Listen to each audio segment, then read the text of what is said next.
le seul...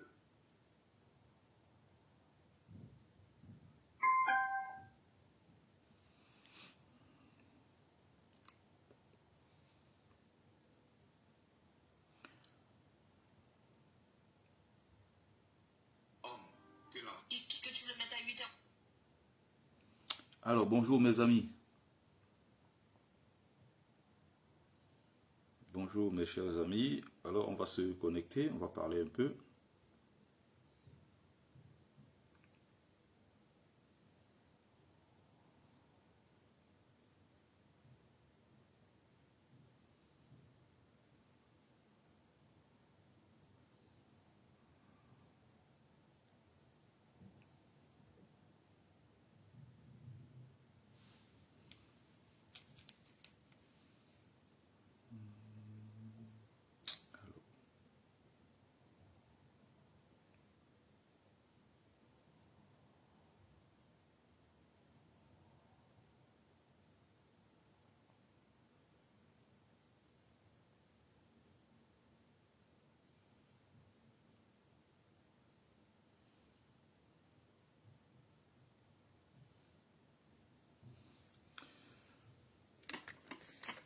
Mes amis du côté de Facebook, je ne vois pas. Je ne vois pas qui est connecté, je ne vois pas de commentaires, je ne vois rien du tout. Donc, si vous pouvez aider lors de cette diffusion, n'hésitez pas à mettre des commentaires. N'hésitez pas. Mettez des commentaires, mettez des likes, mettez des cœurs.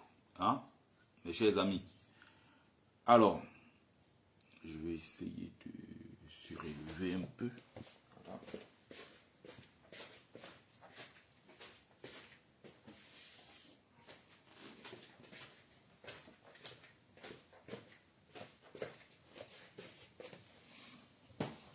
Voilà, mes amis du côté surtout de Facebook, hein, parce qu'à Facebook, ça, ma page Facebook,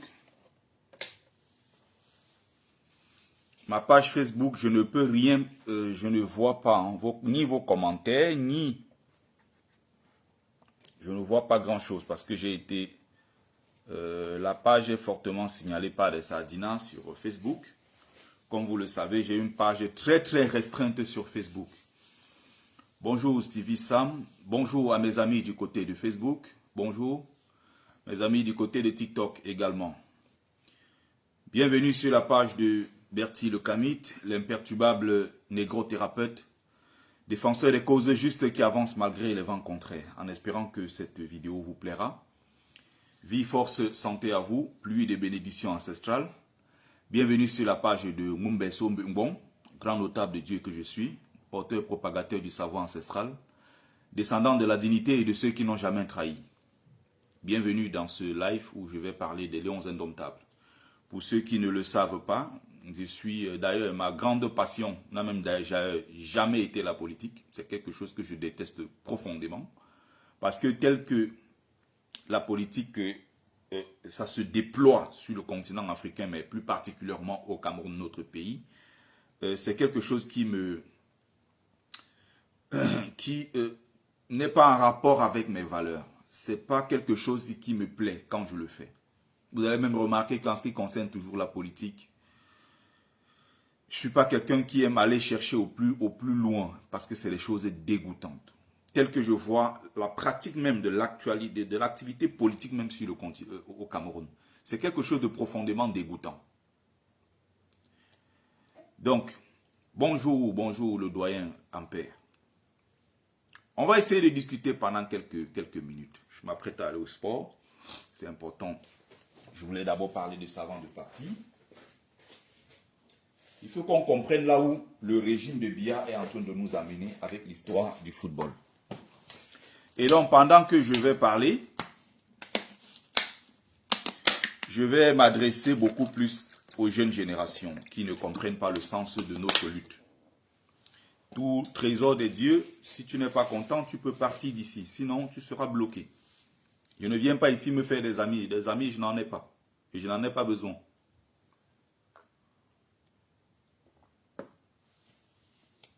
Surtout pas dans cette communauté ou dans le cadre du combat plein de racailles, plein de jaloux, de haineux.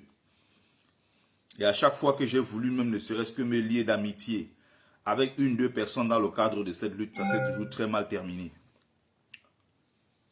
On a affaire à de la racaille, on a affaire aux jaloux, aux haineux, aux frustrés, une bande de lilliputiens. Ils sont nombreux dans la lutte, des pourritures humaines qui sont partout. Tu cherches la bonne graine parmi tout ce monde-là, tu cherches la bonne graine, presque impossible. Je dis bien presque impossible. Donc il faut savoir que je le dis ici depuis des années. Je ne suis pas venu dans le combat me faire des amis. Tu me vois en route, tu traverses ta route. Tu vois que tu vas m'insulter, tu m'insultes. Tu vois que tu vas apprécier ce que je fais, tu apprécies. Tu vois que tu vas m'attaquer avec la bagarre, même si c'est avec les mains, je suis d'abord quelqu'un de prêt, je suis d'abord fort. Même la force là, d'abord, j'ai ça. Même la bagarre, je suis prêt. Voilà. Donc, je ne suis pas quelqu'un qui vient vous parler ici dans le sens de quelqu'un qui veut racoler les gens, quelqu'un qui veut ramener des gens autour de lui. Je n'en ai pas besoin. J'ai toujours fonctionné en solitaire. Tiroma nous a trahis, même pas 2 mois. Moi, j'ai juste envie de vous poser. Je vous ai posé une question ici depuis longtemps sur la toile. Vous n'arrivez pas à me répondre. J'ai posé la question ici. Essayez de partager, mes amis de Facebook. Je ne vous vois pas. Mes amis de Facebook, essayez de mettre des commentaires. Je ne vois pas le nombre de personnes connectées. Je ne vois pas non plus les commentaires, rien du tout. Ma question est très simple. Et avant de quitter ce live, ma question elle est très très simple. J'aimerais bien avoir une réponse des pros Kamto, non plutôt des corps, c'est-à-dire des Kamto-ouriens, ceux-là qui pensent aimer Kamto plus que nous autres. Puisque nous aimons profondément ce monsieur, nous apprécions sa lutte, nous aimons le MRC, même si on peut avoir des choses à reprocher à ce parti, on peut avoir également des choses à reprocher à Maurice Kamto. Vous comprenez? Voilà. La question est très simple. Vous dites que Tiroma a trahi, au bout de 3 mois, Tiroma a trahi parce qu'il n'a pas renversé le régime. Si on vient donc suivant le même raisonnement, Kamto a-t-il donc trahi, puisque depuis 7 ans, il n'a pas pu renverser le gouvernement en place. Vous demandez à Tiroma de faire en 3 mois ce que Kamto n'a pas fait en 7 ans. Qui est fou dans cette histoire? Il faut bien qu'on... Je pose ma question, hein, et j'ai besoin de réponses. De ces lilliputiens-là qui bavardent beaucoup sur les réseaux sociaux. C'est une question très simple.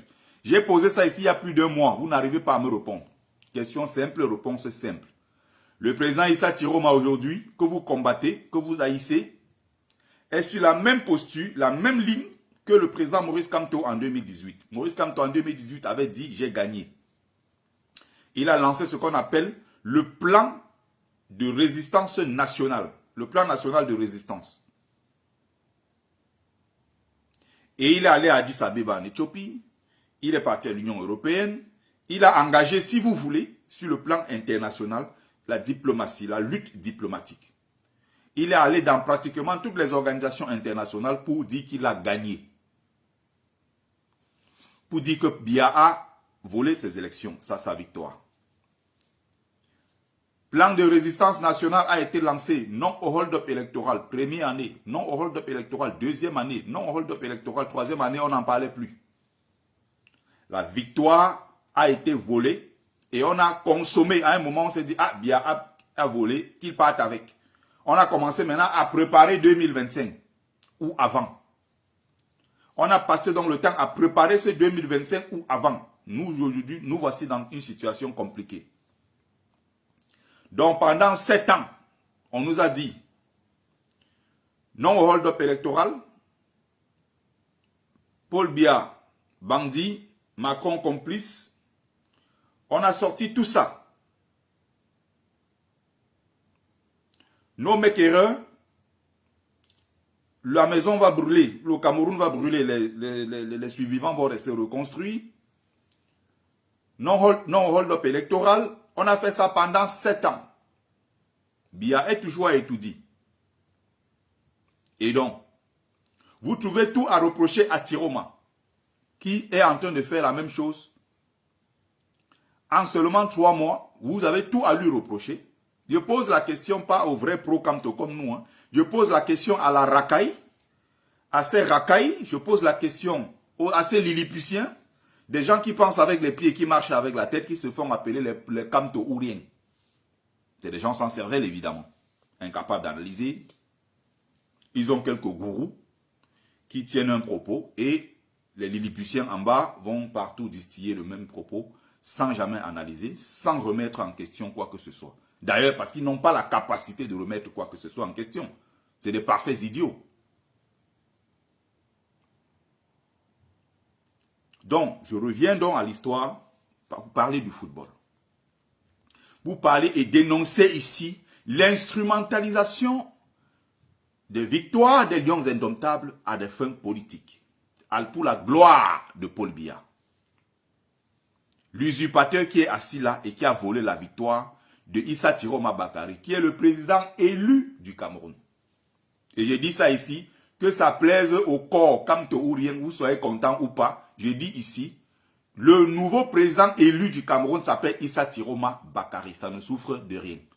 S'il y a des gens qui ne sont pas contents parce qu'on appelle Issa Tiroma Bakary président, parce qu'il s'est dit que non, ça devrait être Kamto, ça c'est votre problème.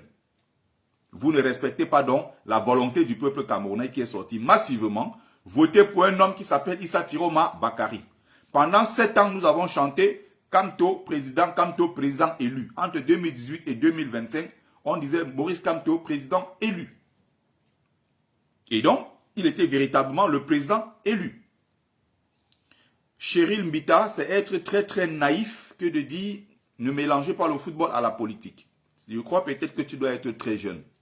C'est pour ça que j'ai dit dans ce live, je vais plus m'adresser à la jeunesse. Je ne m'adresse pas aux anciens, peut-être qui ont déjà compris pour beaucoup ce qui se passe derrière ce football. On va commencer par le commencement. Vous allez voir comment à chaque fois Biya a utilisé les Lions indomptables pour stabiliser son pouvoir, utiliser les Lions indomptables pour parfois éloigner les uns, utiliser les victoires des Lions indomptables pour d'ailleurs même se projeter dans certains cas. On a un Paul Biya qui arrive en 82. Le Cameroun fait déjà une très très belle prestation en Coupe du Monde. Biya arrive en novembre 82. J'espère que vous entendez très bien du côté de TikTok, du Facebook. J'espère que vous allez partager massivement.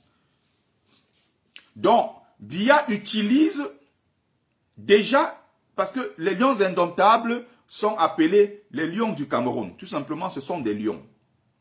Mais quand on parle de Lions indomptables du Cameroun, c'est parce qu'ils font un parcours mémorable en Coupe du Monde de 82. 3 matchs nuls, ils sont sortis, mais personne ne les a battus.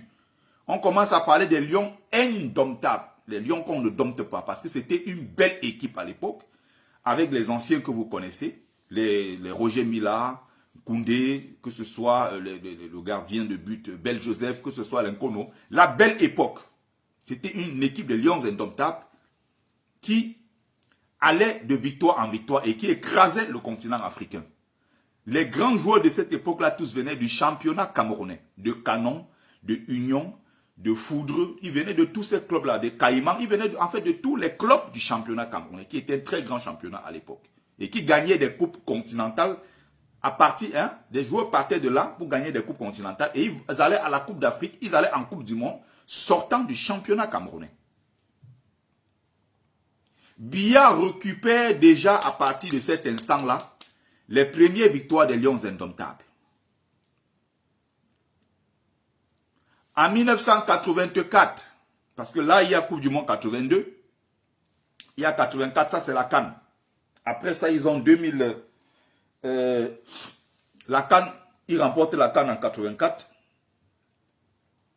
Ils vont échouer en 86 en finale contre l'Égypte. Ils vont échouer en 86. Ils vont revenir en 88, remporter la Coupe d'Afrique. Et vous allez voir comment progressivement Paul Biya va utiliser les victoires des Lions indomptables. À chaque fois qu'il y avait des petits problèmes à l'équipe nationale, on essayait de régler parfois certaines choses en priorité. Pourquoi? Parce qu'on savait que les victoires des Lions indomptables, à la fin, allaient servir à des fins politiques. Biya a besoin de ça pour faire asseoir son pouvoir. Et je vais mieux vous expliquer les choses à partir de 90 avec le parcours des Lions indomptables en Coupe du Monde. première équipe africaine à jouer les quarts de finale d'une Coupe du Monde. Je vais vous expliquer ça après. Mais on parle déjà de 84 où Biya, pour asseoir son pouvoir, parce que quand il prend le pouvoir en 82, il n'a pas encore les coudées franches pour vraiment diriger le pays. Ahidjo est encore président de l'UC, de l'Union camerounaise. Je crois qu'il va devenir à partir de 1966, avec le retour au parti dictatorial, au parti unique, en 1966, quand Ahidjo va imposer l'UNC. Biya ne peut pas encore, je vais dire, qu'est-ce que je dis? Je vais dire à partir de, là on parle de l'UNC à partir de 1966, mais je vais dire le parti unique qui existe à l'époque, qui est l'UNC. Biya ne pourra pas prendre le contrôle. Pourquoi? Parce que bien qu'étant président de la République, celui qui est encore le dirigeant du parti au pouvoir, le parti unique donc à l'époque, s'appelle Amadou Ahidjo. Alors que Ahidjo n'est plus président de la République. Mais Ahidjo est quand même le président du parti politique qui dirige le pays. Biya se sentant frustré, il va dans les réunions, c'est Ahidjo qui a la préséance, il va partout, on parle d'Ahidjo, on ne parle pas de lui. Alors qu'il est le président de la République. À l'international, Ahidjo fait encore des tournées où il est présenté comme président de la République. À l'intérieur du pays, Ahidjo fait encore des tournées où il est reçu par des chefs traditionnels avec les honneurs d'un chef d'État. Biya, encore à l'époque, est frustré parce que il est président de la République, mais il va, lors d'une visite à l'étranger, il revient au Cameroun, il est arrêté à l'aéroport et il est fouillé comme un vulgaire bandit par les policiers. Parce que Ahidjo contrôle encore tous les axes du pays. Vous comprenez?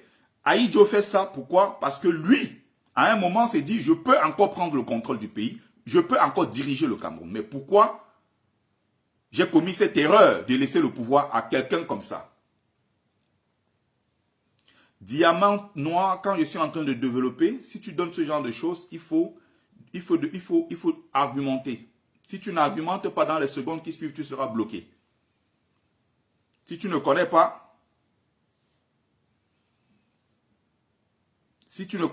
l'histoire de ton pays, tu te tais.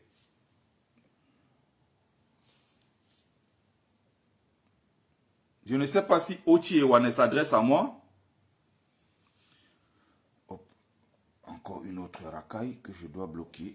Voilà, encore, ils sont nombreux sur TikTok. Permettez-moi déjà de bloquer. Permettez-moi déjà de bloquer les racailles. Junior Loti, parle-moi du Koumse. Qu'est-ce que tu veux que je te dise du Koumse? Le Koumse est un parti politique. Par la suite, Koumse est une organisation, je sais dans quel sens tu le dis. Tu veux dire que toutes les décisions, les Bamileke à travers le Koumse, comme il y a une racaille qui s'appelle quoi là, qu'on appelle, une racaille qu'on appelle du 237, non, comment on appelle la racaille qui est sur TikTok là, un gars bassa là, un villageois, un illettré, Mode United. C'est ce qui diffuse là-bas sur sa chaîne, quelqu'un qui n'a jamais ouvert un livre, qui ne connaît rien de sa vie, il n'a pas été à l'école, un parfait illettré, qui s'assoit sur TikTok, il raconte des histoires. Et vous écoutez les idiots comme ça, vous venez dire, parle-nous du Koumse. Qu'est-ce qu'il connaît du Koumse? Qu'est-ce qu'il en sait, lui? Bon, je continue dans mon truc. Et donc, Biya étant donc frustré, va se dire, il va falloir que je reprenne le contrôle du pays. Il va falloir que je prenne le contrôle, parce qu'il n'a pas encore les mains, il n'a pas encore les tentacules. Dans tout le pays, encore, Ahidjo voyage encore avec l'avion présidentiel, alors qu'il n'est plus président. Bref. Biya même encore va aller dans le Grand Nord pour rencontrer Paul Biya, pour rencontrer son père Ahidjo qui lui a donné le pouvoir. Ahidjo va lui dire, ok, dites-lui d'attendre. Biya va rester dans le ranch d'Ahidjo à Garoua pendant 24 heures. Jusqu'au lendemain, Ahidjo dit que non, il est occupé, il allait s'occuper de ses vaches. Ahidjo va aller en plantation. Et on va dire que Biya est là, il a dit que non, demandez-lui d'attendre. Jusqu'au lendemain, Biya va rentrer sans l'avoir vu. Biya sera humilié comme ça dès le départ. Il va falloir qu'ils prennent le contrôle du pays. Et donc, quand ils sont au courant d'un faux coup d'État, d'un coup d'État qui se prépare, avec leur histoire du coup d'État du 6 avril 84, Paul Biya, avec les membres des services secrets et tout l'entourage, ils essaient de récolter le maximum d'informations. Parce qu'ils savent qu'ils sont en danger. Biya, je parle du début. Pourquoi pour que ces jeunes-là comprennent que dès le début déjà, il y a cette intention d'instrumentaliser le football camerounais pour la victoire, la gloire d'un seul homme qui s'appelle Paul Biya. Et il va encore cracher sur le peuple camerounais parce qu'il aurait pu se servir du football qui devient comme une religion au Cameroun pour faire ce qu'on appelle le ciment national, le symbole de notre identité. Quand on parle du Cameroun, qu'on voit football, même ça, Biya a été incapable. À la fin, il a tout détruit. Tout détruit. Alors que c'est ce football-là qui a permis à Biya de se maintenir pendant si longtemps. Entre autres, il y a des violences, bien sûr, des condamnations, des contraintes à l'exil et plein d'autres choses avec sa milice tribale qui va s'imposer à partir de 1984, où les fameux Ndongo que vous voyez vont dire, c'est notre tour de manger. Les Semengue, les Gilbert Tungi Anze, ils vont s'asseoir, et en ce moment-là, ils vont se dire, bon, maintenant, il est notre temps pour nous, les Etoga, les Emma Basile, tous ces gens-là du clan des Essingan vont s'asseoir en 84. Il y a donc un groupe de jeunes, je vais passer vite là-dessus parce que je ne vais pas avoir le temps d'entrer en profondeur dans le coup d'État. Grosso modo, les jeunes qu'on appelle jeunesse, le mouvement qu'on appelle JOS. La définition de JOS, c'est quoi? C'est la jeunesse, jeunes officiers, voilà. Jeunes officiers au service de l'État, quelque chose comme ça. Voilà. Et donc, avec celui qu'on a appelé à l'époque Guérandi Mbara, c'est lui d'ailleurs qui va prendre le char pour attaquer le domicile de Semengue, qui lui, le trouillard, va disparaître en passant par le trou de climatiseur va disparaître pour se retrouver chez le voisin et se cacher. Ils vont faire donc des réunions entre eux, ou bien en train de trembler comme ça, va descendre au fond de la cave avec l'un de ses hommes de la garde rapprochée. Et donc, ceux-là vont ramener Biya dans le sous-sol. Et malheureusement, il y a un des putschistes qui sera là en train de passer le coup de fil à François Mitterrand. François Mitterrand lui dit à ces putschistes, je ne suis pas d'accord pour ce coup d'État. Il n'y avait pas de raison de faire un coup d'État au Cameroun. Le putschiste qui le rassure en lui disant que non, vos intérêts au Cameroun ne sont pas menacés, les intérêts français ne sont pas menacés. Nous contrôlons la situation au moment où nous sommes en train de parler. Là, ils sont dans une chambre d'abord au départ. Biya est là en train de trembler, pisser, chier sur lui. Comme vous insultez Kamto aujourd'hui que Kamto a fait pipi sur lui. Biya a fait littéralement pipi, caca sur lui. Il paniquait comme ça. C'est la garde rapprochée avec les des anciens Yenwo qui est encore là aujourd'hui. Ce sont eux-là qui vont amener Biya dans la cave en bas. Ils vont déclencher dans l'alarme. Et pendant qu'on diffuse le message radio, il y a un technicien qui va débrancher le fil et empêcher que le coup d'État soit diffusé sur l'ensemble du territoire national, mais plutôt diffuser la station radio Yaoundé. Ça va s'arrêter, l'information va tourner dans Yaoundé. Donc, on dit qu'il y a coup d'État au Cameroun, mais Bafoussam n'est pas au courant, Gaoundéré n'est pas au courant. Les 9 autres régions du Cameroun ne sont pas au courant d'un coup d'État. C'est comme ça qu'ils vont faire venir donc des bataillons très rapidement sur le territoire pour reprendre le contrôle. Jeunes officiers engagés pour la suivi de l'État. Ça s'appelle comme ça, JOS. Voilà, je me rappelle maintenant. Avec les Guérandi Mbara et tous ces gens-là, les Ibrahim Abali et Abalele, bref, tous ces gens-là qui vont être dans le coup d'État et tous ces gens-là vont être arrêtés. Ils seront exécutés. Biya va contraindre tous les gens qui étaient fidèles d'Aïdjo. Il va buter. Il va créer des charniers en fou, en balmayo, un peu partout. Il va jeter des cadavres à l'intérieur. Biya va faire une répression sauvage contre tous les fidèles d'Aïdjo qui étaient encore dans le système. Or, le coup d'État n'est pas une initiative d'Aïdjo. Et celui qui sera encore l'homme de main, qui va faire le massacre, qui va organiser tous ces désordres, tous ces massacres-là contre les nordistes, s'appelle Gilbert Tungi Anze.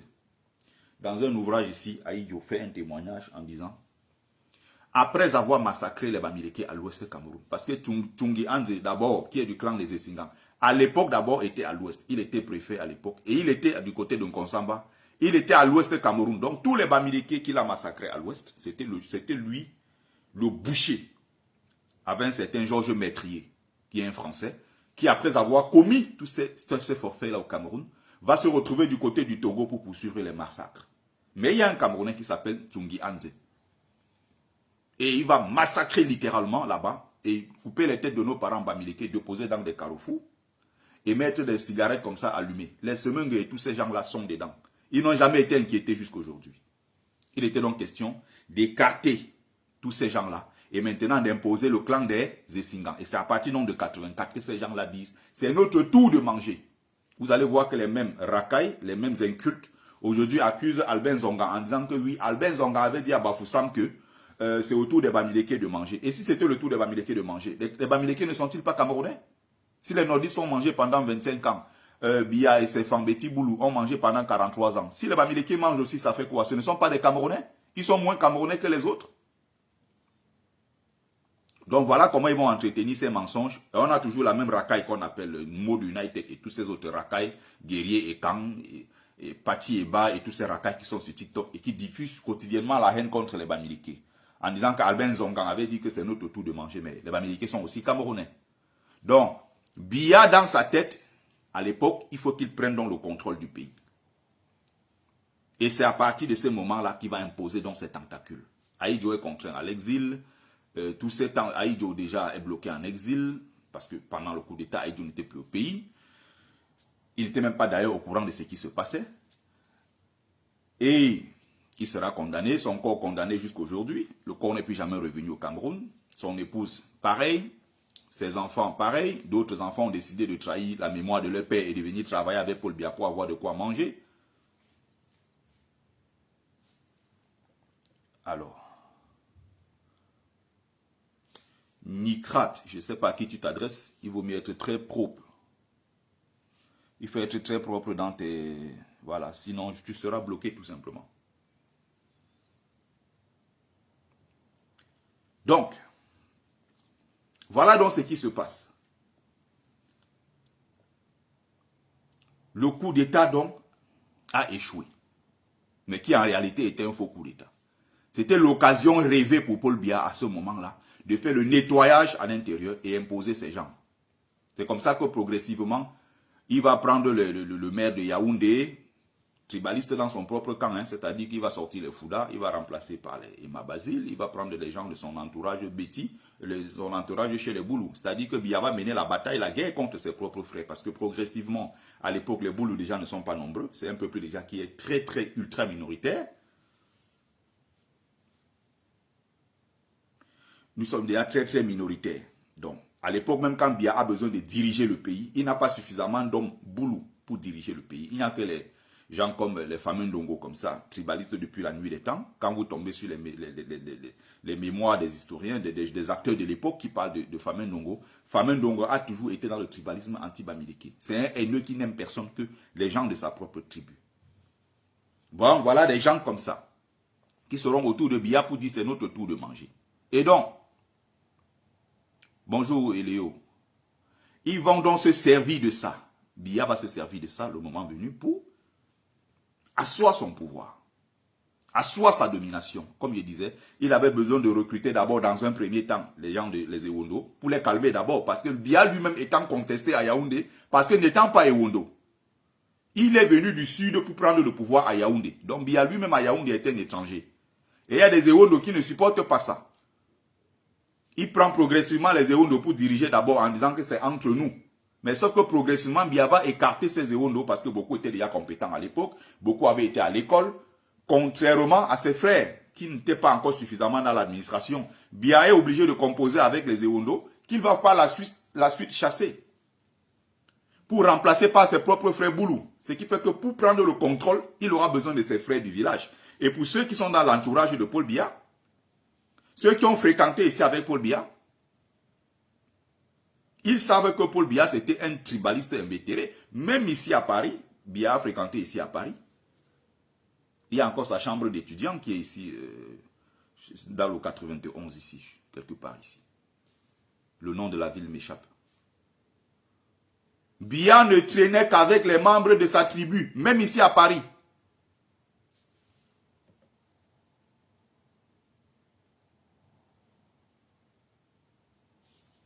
Il ne traînait qu'avec les membres de sa tribu, même ici à Paris.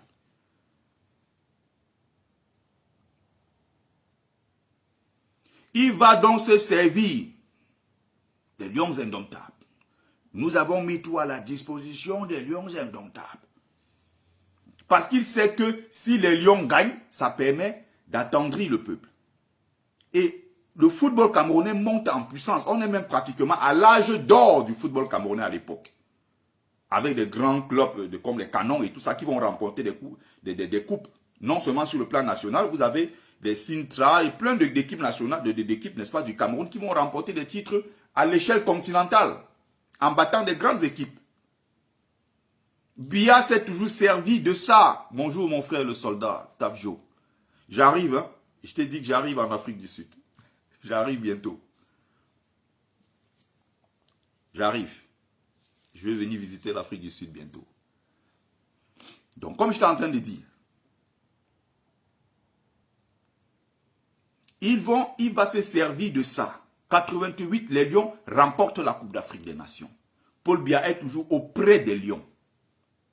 Étant auprès des Lions, il faut rassembler le peuple. C'est-à-dire qu'il y a à l'époque encore des gens qui sont divisés entre les pro-Ahidjo et les pro-Biya. Biya se distingue comme quelqu'un de moderne, de quelqu'un de très intelligent, quelqu'un d'instruit, et de quelqu'un de très docile, de quelqu'un de très doux et qui est à l'écoute et qui est dans le dialogue. Contrairement à Ahidjo qui est considéré comme quelqu'un de violent, il y a des gens qui commencent à se dire non, c'est mieux qu'on fasse avec Paul Biya. C'est mieux qu'on soit avec Biya parce que Biya, il représente la modernité. Biya, il est jeune, il est vigoureux. Biya va nous amener très très loin parce qu'il avait de très belles promesses à l'époque. Et jusqu'à aujourd'hui, il continue avec ses promesses.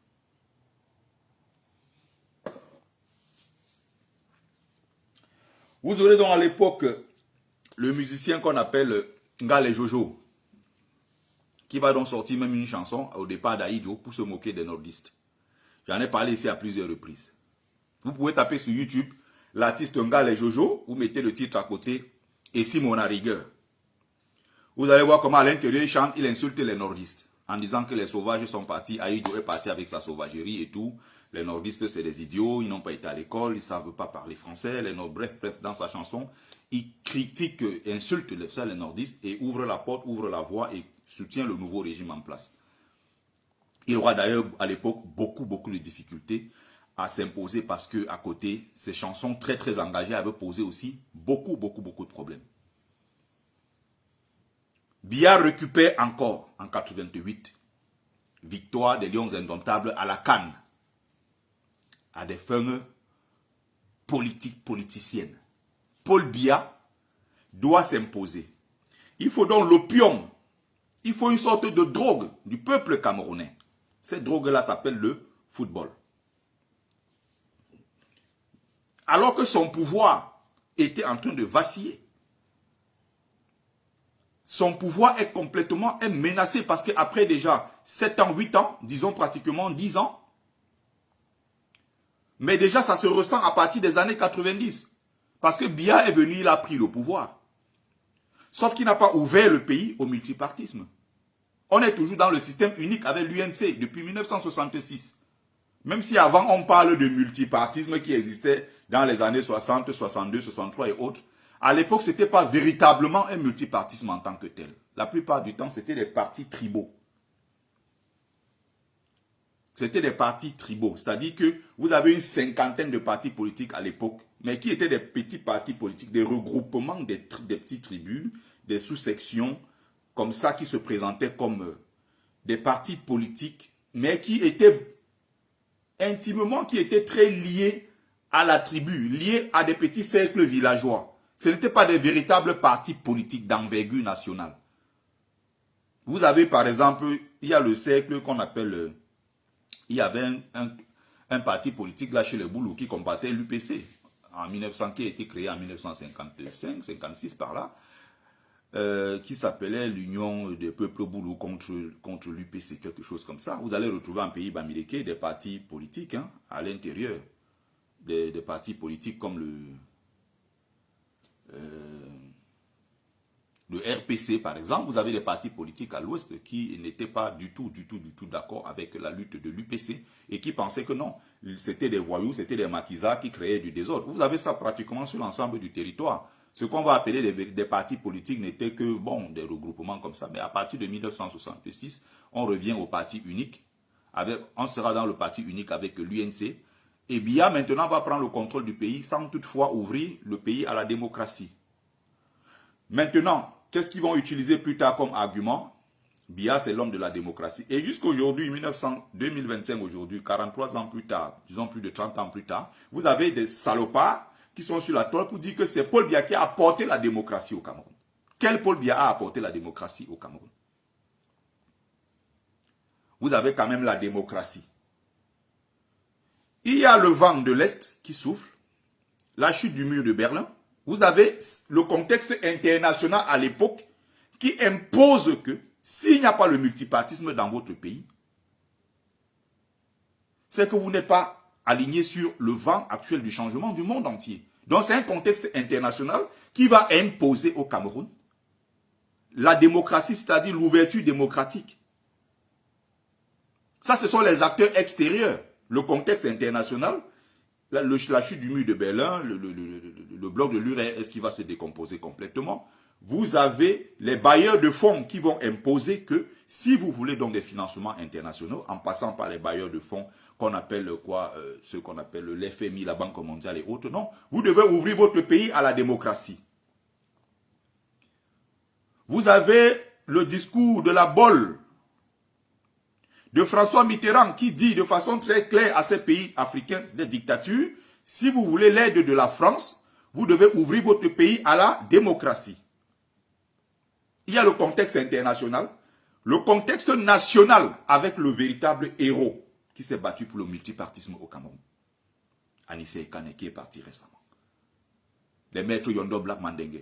Ce sont ces gens-là qui vont se battre jusqu'au bout. Vous comprenez? Anissé Ekane, même ce qu'il a payé ces derniers temps-là. On parle de la mort d'Anissé Ekane. Non, ce n'est pas maintenant. Anissé Ekane, souvenez-vous bien quand le voyou qui est à la tête de notre pays, le voyou qui est ministre de l'administration territoriale, Atangandi disait l'autre jour, vous avez suivi son interview? Il dit, toi, depuis longtemps, tu as toujours été dans le désordre. C'est toujours comme ça que vous avez été. Tu as fait ça par le passé et aujourd'hui, tu viens reprendre encore les mêmes choses avec les histoires de villes mortes et tout ça. Parce que l'acteur principal de la lutte pour le multipartisme à l'époque s'appelle Anissé Ekane. Il s'appelle Maître Yondo Black. Est-ce qu'on se comprend? C'est depuis la période-là. Biya va donc se présenter comme celui qui a apporté la démocratie. Non, il n'a apporté aucune démocratie.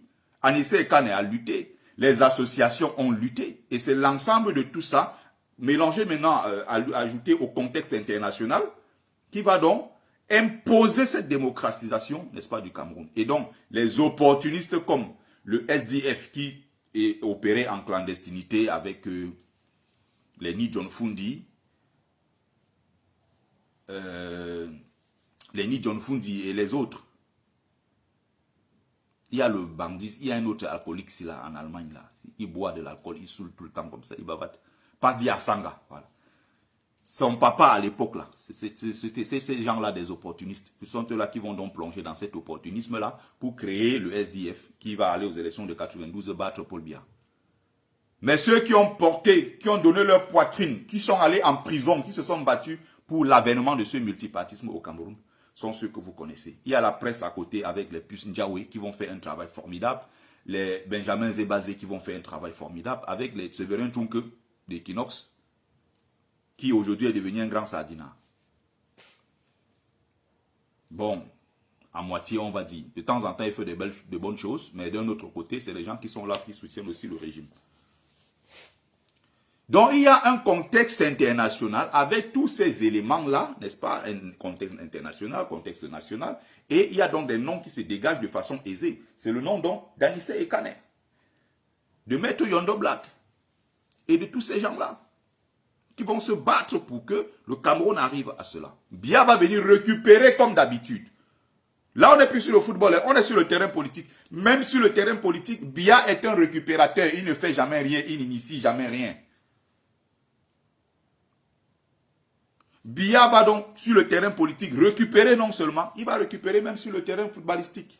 Voilà pourquoi il se sert de l'équipe nationale du Cameroun. Merci Eric Ndjitoya, mon frère. Voilà pourquoi Biya se sert des victoires des Lions indomptables à des fins politiques. Est-ce que c'est difficile ça à comprendre? Biya se sert donc de ça. Il va lui-même, c'est-à-dire que Coupe du Monde 90, on présente les Lions indomptables comme une équipe, voilà, un peu outsider qui va rencontrer l'Argentine quand même de Maradona en match d'ouverture et tout. Waouh, ils vont prendre le 8-0. Les belles Joseph Antoine, ça fait partie de son discours. Ah non, non, non, ce match-là, on va encaisser des choses comme ça. Le parcours des Lions indomptables en Coupe du Monde de 1990. Alors que de l'intérieur, les membres du gouvernement même de Paul Biya, certains même manipulaient pour que l'autre ne vienne pas en Coupe du Monde 90, Roger Mila. Il y avait des joueurs en intérieur, en interne, qui faisaient tout, faisaient feu de tout bois pour que Biya, le vieillard qu'on a annoncé qui était déjà à la retraite et tout, ne revienne pas pour cette Coupe du Monde qui s'appelle Roger Mila. Le ministre des Sports, Fofié, à l'époque également, n'est pas pour son retour. Vous avez des gens qui dirigent une équipe de football, mais qui ne souhaitent pas que l'équipe de football gagne. Raison pour laquelle on dit au Lyon, bon, si vous gagnez par victoire, on va vous donner ces 3 millions, ces 6 millions. Si vous gagnez, chaque match, on va vous donner beaucoup de millions. En fait, on te promet une somme et on sait que tu ne vas pas gagner cette somme. Parce qu'on sait que tu ne vas pas gagner contre l'Argentine. Surprise de ce jour, on gagne l'Argentine 1-0. On gagne le deuxième match. Le Cameroun, finalement, va gagner 3 à 4 matchs lors de cette compétition. Jusqu'en quart de finale, le Cameroun va gagner des matchs très importants. Et ils vont donc réclamer leur prime, naturellement. Le ministre des Sports vient le jour du match Cameroun-Angleterre, la veille, il demande aux joueurs de plier tous les bagages. Parce que le lendemain, nous allons prendre un vol pour le Cameroun. On dit, mais non, si on gagne le match, on va aller en demi-finale. Lui-même n'y croit pas.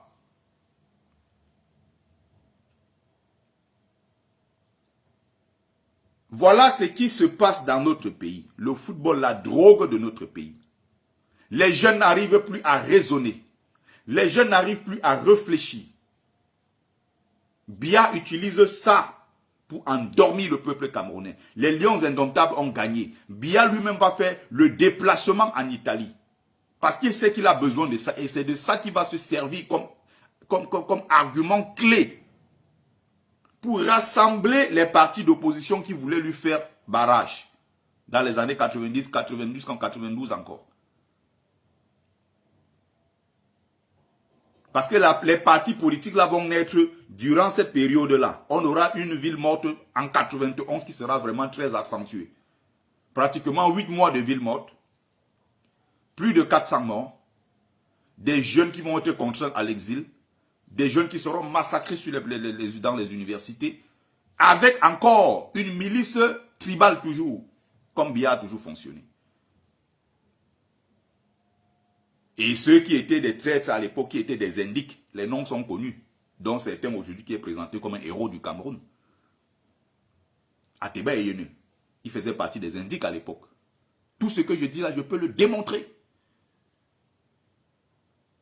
Beaucoup ont bénéficié des bourses, beaucoup ont bénéficié des études sur les trucs là. Il y a un autre là qui est dans une chaîne de radio là, vous appelez ça ou c'est quoi? Et il y a un autre là qui était sur... À l'époque, c'était les mêmes gens qui étaient dans les universités. Leur rôle, c'était quoi? Jouer le rôle des indiques. Il y a une chaîne de radio au Cameroun là, j'oublie son nom. Vous comprenez?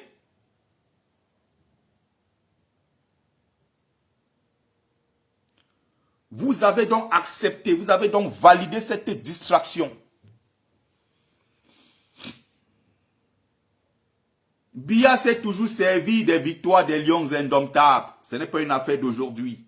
Ce que nous disons tout simplement, c'est qu'à un moment, le peuple doit être capable de contraindre ces joueurs-là, ces footballeurs qui sont des acteurs principaux. Ce sont eux, c'est à eux que nous versons l'argent du contribuable. Comment le contribuable camerounais peut sortir de ses poches 30 millions qu'on remet à chacun des 28 joueurs Et le même peuple camerounais là est tué dans les rues. Ces 28 joueurs là ne disent rien. Voilà le problème que nous mettons sur la table. C'est une question de logique. D'autant plus que dans d'autres pays, ça se fait.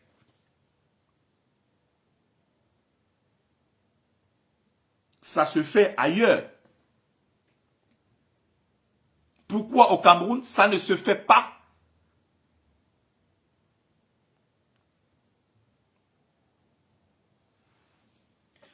En 90, donc, Biya va récupérer ses victoires. Récupérer la victoire des Lions Indomptables.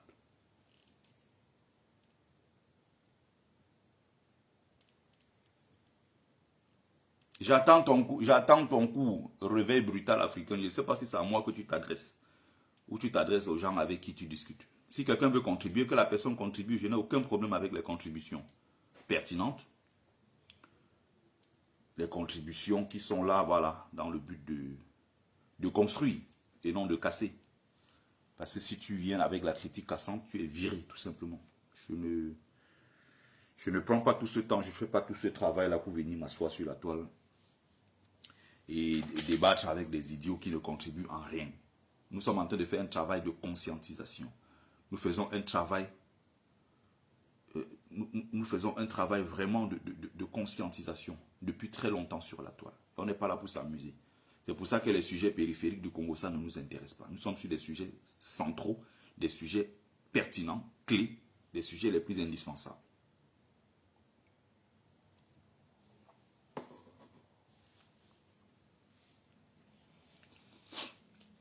Donc,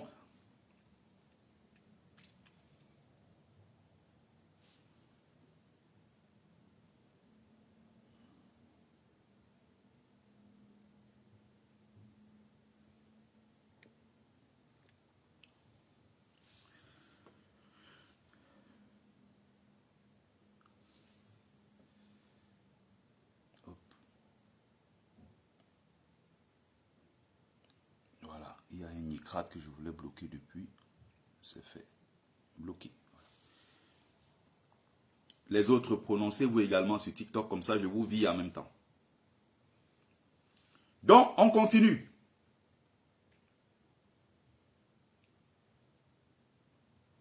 L'épopée des Lions Indomptables. Vous n'avez pas entendu l'histoire de Joseph-Antoine Bell qui témoigne lui-même qu'ils étaient, je ne sais plus si c'était en Coupe d'Afrique 88, non. C'était en Coupe du Monde 90, je ne sais plus ce qui s'est passé. C'était lors d'une compétition en tout cas. Où il dit que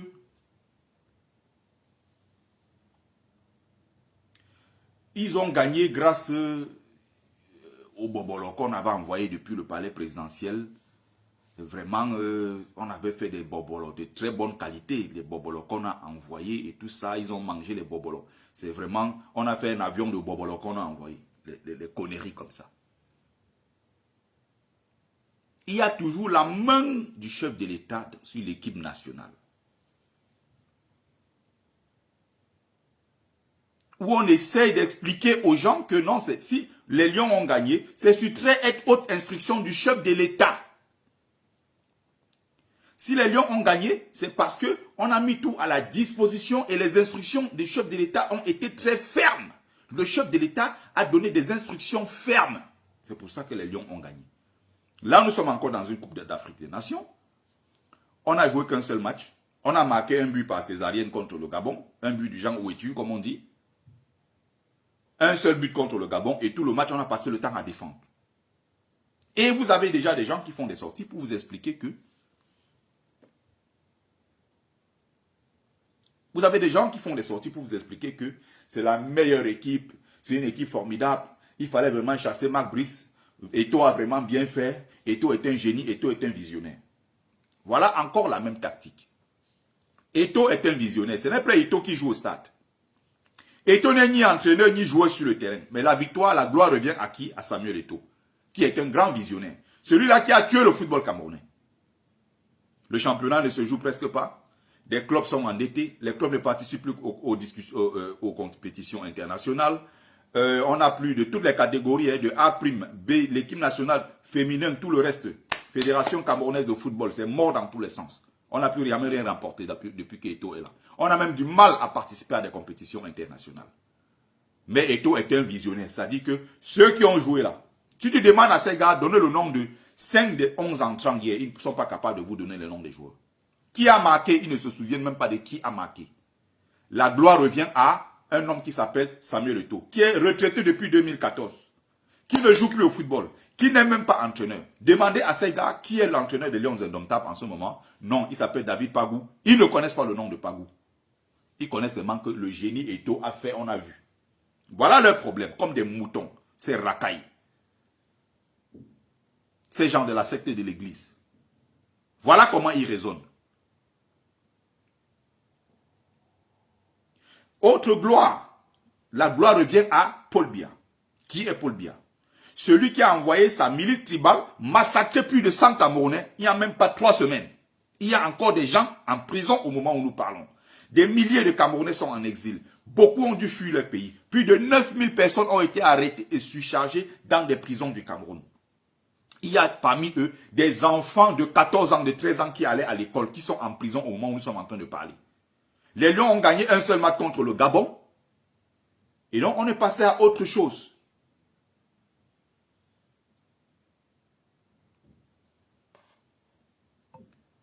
Allez, bloqué. Vous comprenez? Ils viennent de faire des centaines de morts dans nos rues. Et ils n'ont pas tiré sur les pieds. Ils ont tiré sur la tête. Ils ont tiré sur la tête. Ça veut dire qu'il y a l'intention manifeste de tuer, d'éliminer ces jeunes qui sont descendus dans nos rues. Ils tirent de partout sur des gens à bout portant comme des lapins dans nos rues.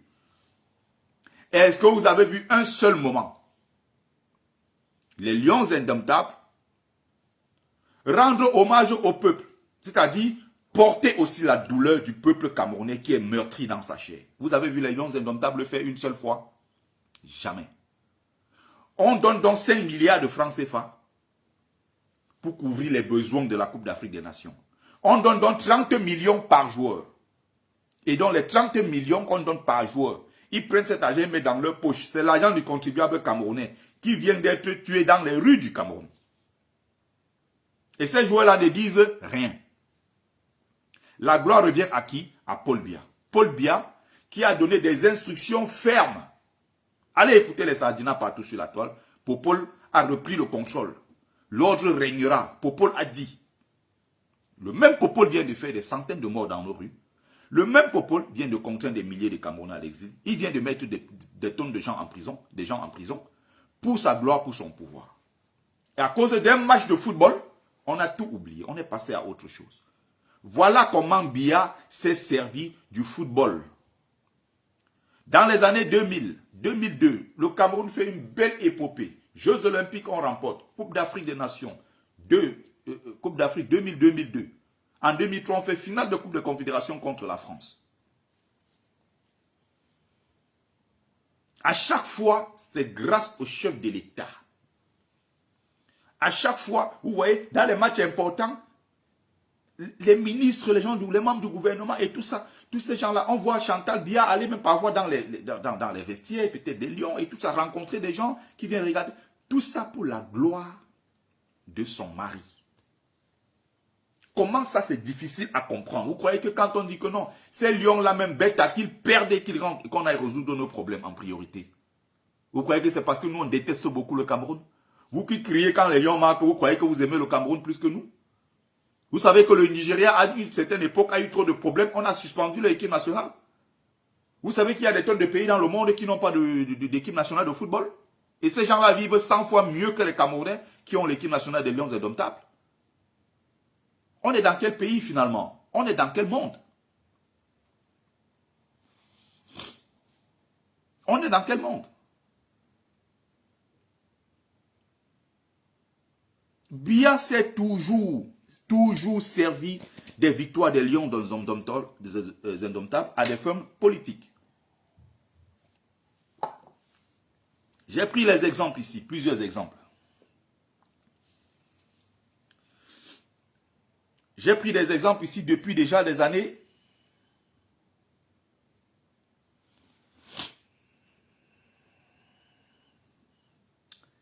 Allez. Bloqué.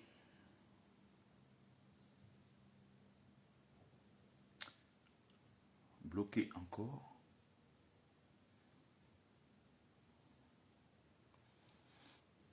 Sur TikTok, ne vous inquiétez pas, j'ai l'énergie pour ça. Je vais bloquer sur TikTok au fur et à mesure. J'ai bloqué encore peut-être 5 là. Encore une 6e personne. Ce métier de Paul Biya. Tout de suite, ce métier. On ne vient pas sur ma page ici. Voilà.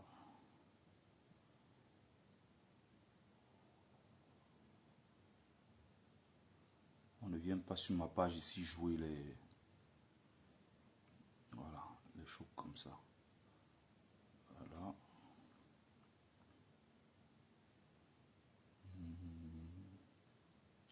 Je suis en train de chercher, il y a un certain tout le monde que je dois bloquer.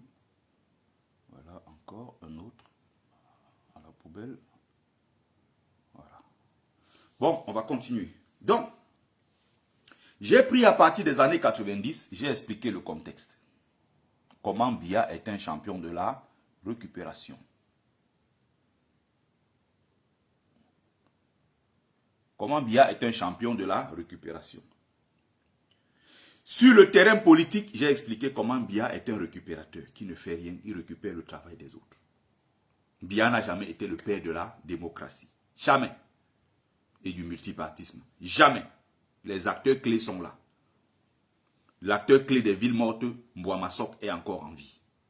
Tout ce travail qui a été fait par nos aînés, par nos dévanciers, c'est des gens qui se sont battus. À la fin, Biya va venir toujours se présenter comme celui-là qui a tout fait, qui a mis tout en œuvre. Je parle des récupérations des victoires des Lions indomptables à des fins politiques dans les années 80, dans les années 90 et autres. Et c'est exactement ce que Biya fait. En 2017, quand les Lions ont gagné la Coupe d'Afrique des Nations. On les a mis dans la sauce. Biya a fait le discours pour apprécier les Lions. Un seul mot, continuer. Quand les Lions avaient gagné, je sais plus, dans les années 80, c'est-à-dire qu'il n'y a pas que le football. Hein. L'équipe de handball, là, l'équipe de handball du Cameroun avait gagné un trophée continental. Je crois que c'était la CAN féminine. À l'époque, avec celle-ci qui est devenue musicienne, là, Beko Sadé, qui était une ancienne joueuse de handball. Quand les gens, là, à l'époque là, de son discours, quand il a dit un seul mot, continuer, ce n'est pas pour les Lions indomptables, c'est pour l'équipe féminine de l'équipe de handball. Vous comprenez? C'est comme ça. Il est à chaque fois derrière l'équipe nationale parce qu'il faut soutenir. Il sait qu'en retour, il peut s'en servir pour manipuler le peuple, manipuler les opposants. À chaque fois, il refait la même chose et ça marche. Maintenant, on est passé des centaines de morts dans nos rues à la victoire des Lions, à une seule victoire lors de la Coupe d'Afrique. Tout le monde est en train de jubiler. Mon Dieu, tous ces sacrifices. Tous ces sacrifices pour arriver à tout ce qu'on est en train de voir. Les Kamtouriens, là, la racaille, là, les Lilliputiens qui s'appellent les Kamtouriens, là, n'ont pas encore répondu à ma question jusqu'ici. Pourquoi vous exigez à Tiroma de faire en 3 mois ce que Kamto n'a pas pu faire en 7 ans? La question reste posée. J'attends votre réponse. J'attends la réponse, tout simplement.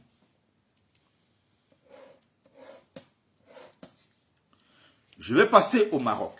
Donc, la première partie, il fallait aller sur le plan historique, expliquer un certain nombre de choses aux jeunes qui nous écoutent, qui ne savent pas encore de quoi il s'agit. Quand j'explique, je vais dans l'histoire puiser parce que c'est très important que les jeunes comprennent ce qui se passe. Sur le plan footballistique, sur le plan politique. Il faut bien comprendre que le football est intimement lié à la politique. Très, très lié à la politique.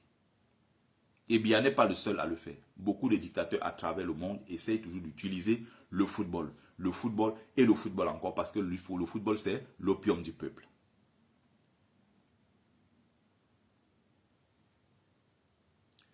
On va prendre un exemple simple. Je suis, moi, migrant, clandestin, ce que vous appelez beaux ailleurs, n'est-ce pas? Et j'ai produit ce livre. Il Folie et calvaire des migrants, qui retrace mon parcours de migrant clandestin du Cameroun jusqu'en France, traversant le désert et la mer Méditerranée. Donc, quand je parle donc du Maroc, je parle donc de l'Algérie, je sais de quoi je parle. J'y ai vécu. Maintenant, encore une fois, pour la gloire de Paul Biya, pour la gloire du gouvernement, il faut faire oublier ce qui s'est passé au Cameroun dans les 3 mois, le mois dernier. Enfin, octobre, novembre, décembre. Hein? Il faut faire oublier les massacres dans nos rues, parce que le sang a coulé. Il faut faire oublier ça. Maintenant, il faut amener les Camerounais sur la FECAFOOT. Et toi qui es redevenu président, et toi qui as fait une belle sélection, Paul Biya qui a donné les instructions fermes. Voilà là où on est en train d'aller. Est-ce qu'on se comprend? L'Algérie, Tunisie, bref, tous ces pays du Maghreb.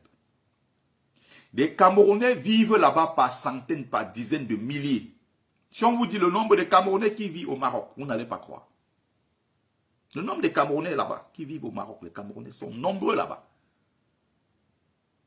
Ils sont nombreux en Libye pour tenter la traversée. Nombreux en Tunisie. Beaucoup sont étudiants, d'autres sont venus pour la traversée. Mais la plupart du temps, ce sont des gens qui sont là-bas pour la traversée. Prenons le cas du Maroc.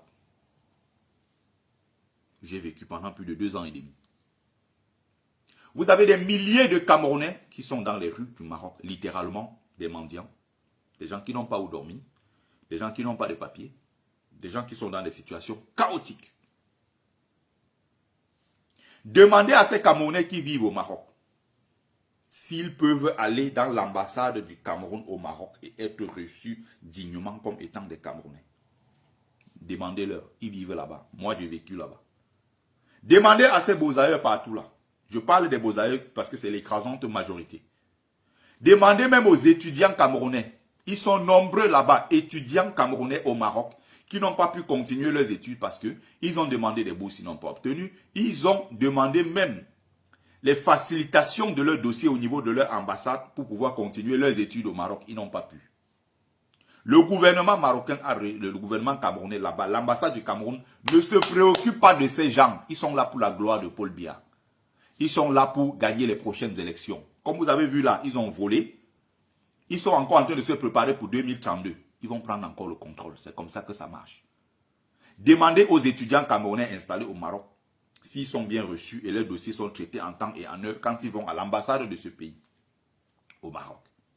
Demandez donc aux Camerounais qui sont beaux-arts, qui cherchent le beaux-arts, s'ils sont reçus dignement dans ces ambassades. Demandez-leur quelles sont les actions menées par le gouvernement, par l'ambassade du Cameroun au Maroc, en faveur de ces migrants, en faveur de ces étudiants. Est-ce qu'ils font des maraudes pour donner des vêtements, par exemple? Est-ce qu'ils sont dans les rues pour donner à manger aux Camerounais? Est-ce qu'ils ont des listes des Camerounais qui arrivent, à qui ils peuvent donner des aides? Est-ce qu'ils sont soucieux de la situation des Camerounais? Et un autre cas encore pire. Il y a beaucoup de Camerounais qui meurent dans la mer. Et il y a des Camerounais qui ont donc la chance, après la mort évidemment, qui n'est pas une chance, que les corps de ces gens-là, je vais dire, se retrouvent au bord de la mer. On récupère les corps. On demande aux familles, on demande aux différentes représentations diplomatiques. Parce que ça, c'est le devoir du royaume chérifien. De dire, nous avons des gens ici qui potentiellement sont des Camerounais ou des Congolais ou je ne sais pas qui sont morts dans la mer. Venez identifier vos corps et rapatrier ces corps-là au Cameroun. Il y a des migrants camerounais qui sont tombés devant moi au Maroc. J'ai encore des noms ici, j'ai tout ça dans le livre ici retracé. Quand tu le dis, voici donc les corps. Celui-ci s'appelait tel, il vivait avec nous, c'est un Camerounais, il est de Konsamba, il est de Douala, il est de Peña, il est de Garoua, il est de ceci. On connaît le nom, on connaît même les numéros de téléphone des membres des familles. On appelle, on dit voici votre fils, on envoie les photos et tout. On dit ok, on va confier le dossier à l'ambassade du Cameroun. Vous avez entendu un seul jour que l'ambassade du Cameroun a rapatrié les corps de ces migrants? Non, ils s'en foutent. Ce n'est pas leur objectif, ils n'en ont rien à foutre. Et donc, le royaume chérifien récupère ses corps, soit on jette dans des fosses communes, soit on retire des organes, on ne sait pas ce que ça devient après. Vous savez combien de gens j'ai eu là-bas, des migrants qui sont morts devant moi? Combien de migrants sont morts devant moi pendant tout ce parcours-là? J'ai fait 3 ans au Maghreb, 3 ans avant de Boza. Et j'ai vu des corps partout, tout le temps, tout ce temps-là. Le gouvernement camerounais ne s'en occupe pas, ils s'en foutent. Est-ce que le gouvernement camerounais a ouvert, par exemple, un bureau quelque part pour dire, bon, venez vous inscrire sur les listes électorales et tout, on va faciliter les choses? Même ceux qui tentent de s'inscrire, ceux qui ont même essayé, beaucoup n'ont même pas pu voter au Maroc. Allez voir les scores au Maroc. Tout est fait pour la gloire de Paul Biya. Qu'est-ce qui est difficile à comprendre dans ce que je suis en train d'expliquer quand on est plein de haine, plein de mauvaise foi? Mon Dieu, je ne prendrai plus jamais de risques de quoi que ce soit dans ma vie pour le peuple camerounais. Plus jamais de la vie. Un peuple aussi méchant ne mérite pas mon sacrifice pour quoi que ce soit. Ce que j'ai eu à faire pendant 7 ans-là, j'ai fait ma part, c'est beaucoup. Les autres vont continuer. Un peuple aussi haineux, méchant, je n'ai jamais vu ça de toute ma vie. Au lieu de leur dire, dégagez avec votre histoire de l'équipe nationale et l'indemnitable, nous sommes ici, nous avons des sérieux problèmes. Nous voulons nous en sortir. Est-ce que vous pouvez nous aider à atteindre tel objectif en tant que gouvernement camerounais installé au Maroc? Non! Non, ce qui les intéresse, c'est quoi? Ils ont donc produit 1000 billets qu'ils distribuent aux Camerounais dans les rues pour aller regarder les matchs des Lions indomptables. Ils sont à Agadir, ils sont à Marrakech, partout, ils cherchent les Camerounais. Ah! Donc ils se souviennent maintenant que les Camerounais vivent dans les rues partout au Maroc. Les Camerounais sont maltraités là-bas. Vous avez vu, il y a 2-3 ans de cela, il y a eu un massacre des migrants à la frontière. C'était du côté de Melilla.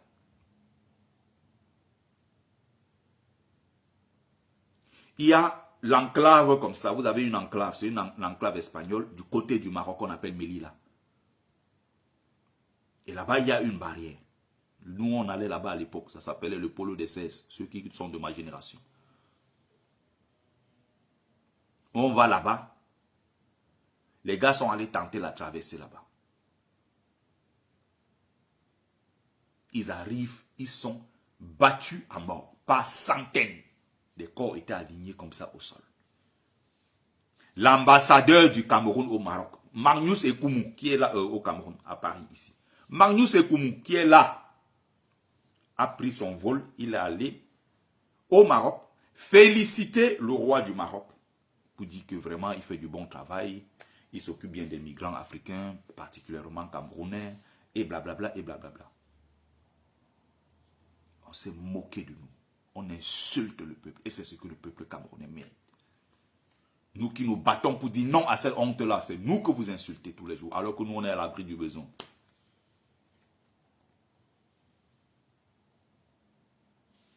Vous comprenez ça? Lui, il est allé le féliciter. Les Camerounais dont les corps sont restés là-bas dans des morgues et tout, on a pris jeter les bêtises dans des fosses communes.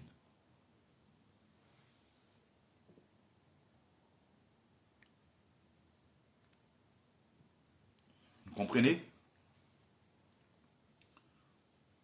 Là maintenant, ils ont des billets comme par hasard. Et ils cherchent des Camerounais à qui remettre ces billets. Est-ce qu'on se comprend? Est-ce qu'on voit là où on est en train de partir? Donc maintenant, le gouvernement se souvient qu'il y a des Camerounais là-bas dans les rues. Ah, ils vont maintenant remettre des billets aux Camerounais.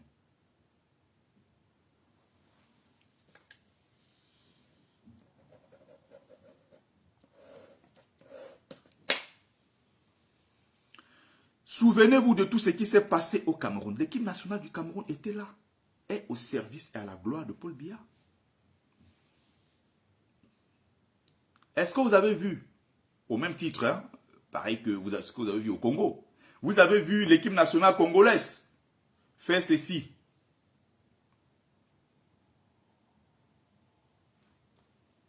Le Congo est en Coupe d'Afrique. a fait ça pour dénoncer les massacres à l'est du Congo par le Rwanda. Ça a parlé, ça a fait des bruits, ça a parlé, ça a parlé, ça a parlé.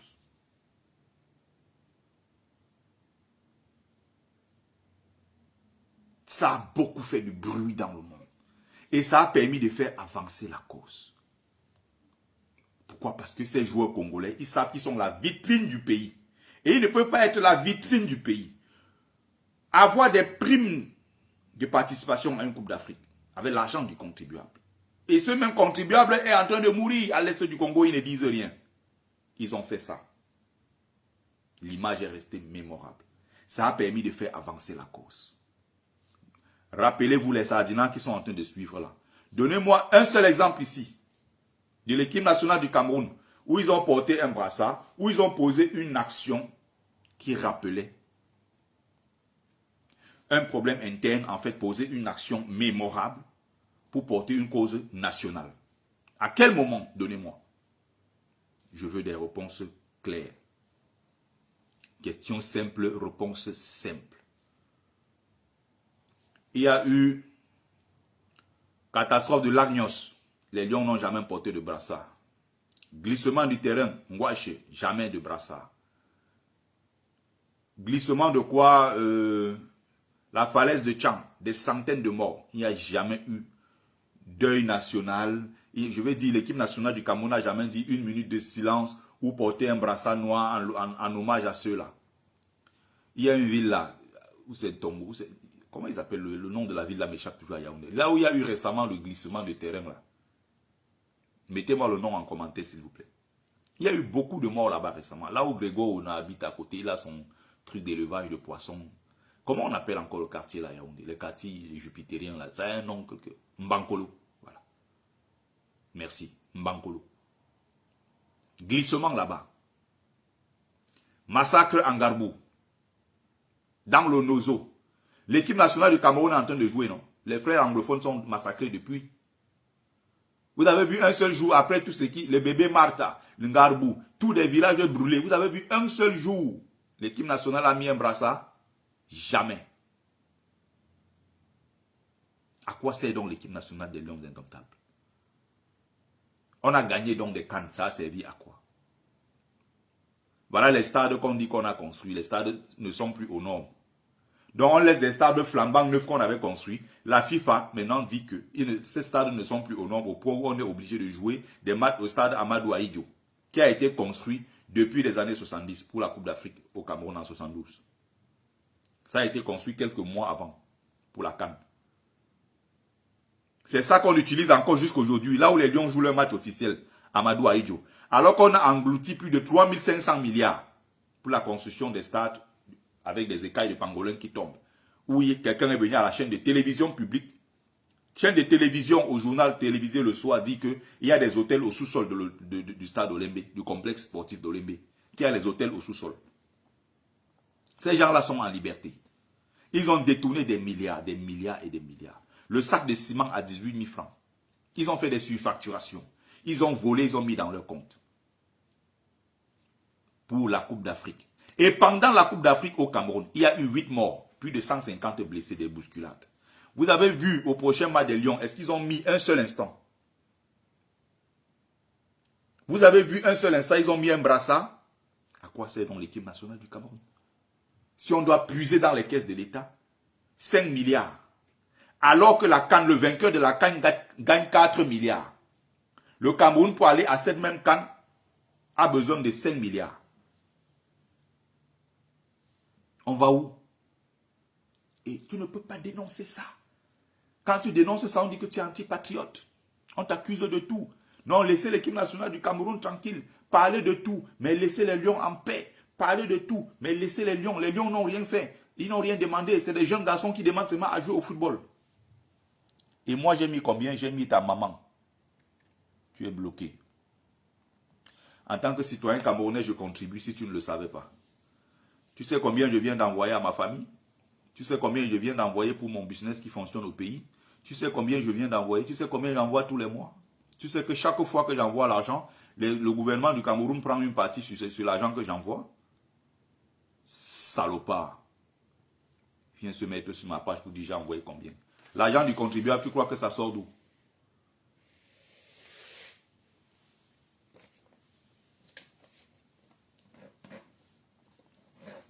Donc, ne soyez plus naïfs en disant que le football n'a rien à voir avec la politique. Soyez moins naïfs. Vous croyez que Macron est bête quand il sait que les élections approchent. La France est en finale de Coupe du Monde. Macron se lève, il prend son vol pour aller regarder le match France-Argentine. Vous croyez que Macron pas regarder le match parce qu'il aime trop le foot? Tu demandes même parfois les règles du foot, il ne connaît même pas. Mais en tant que président de la République, il sait que s'il est là, la victoire peut servir à des fins politiques.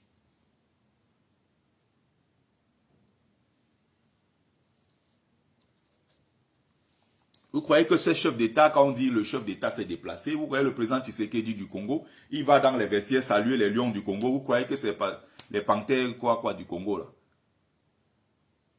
Vous croyez que quand il passe saluer les joueurs congolais dans les vestiaires, c'est parce qu'il aime trop le football?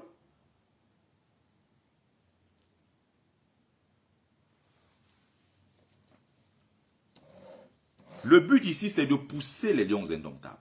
Il faut les pousser à embrasser la cause camerounaise. Ils sont Camerounais, ils portent le maillot des lions indomptables, ça veut dire qu'ils représentent le Cameroun. Et donc, s'ils représentent le Cameroun, ils représentent le peuple camerounais. Et donc, si le peuple camerounais a des difficultés, est confronté à de sérieuses difficultés, ils doivent être en mesure, n'est-ce pas, de voler au secours du peuple camerounais et de dénoncer au même rythme que les Camerounais. On a des centaines de morts dans nos rues, les voilà qui vont en Coupe d'Afrique. Ils ont marqué un seul but, les Camerounais ont oublié tout. Oublié, ils sont en train de danser, en train de jubiler. On a pris 5 milliards dans nos caisses pour donner à l'équipe nationale pour la Coupe du Monde. Et toi, a dit, il va remporter la Coupe du Monde. On est rentré au premier tour. 3 matchs, 3 défaites. 2 défaites. Et on est sorti étant très content en disant que on a quand même marqué un but. On a gagné le Brésil. Voilà la plus grande victoire du Cameroun lors de la dernière Coupe du Monde, c'est qu'on a gagné le Brésil. Voilà ça. On a gagné le Brésil. Ils ne voient pas que, voilà, cette année-ci, le Cameroun a été éliminé. Non, non, non, ça ne les intéresse pas. Le Cameroun a gagné la Coupe du Monde. Parce qu'on a battu le Brésil. Le reste ne nous intéresse pas. Voilà dans quoi on a mené notre pays. Voilà dans quelle bêtise.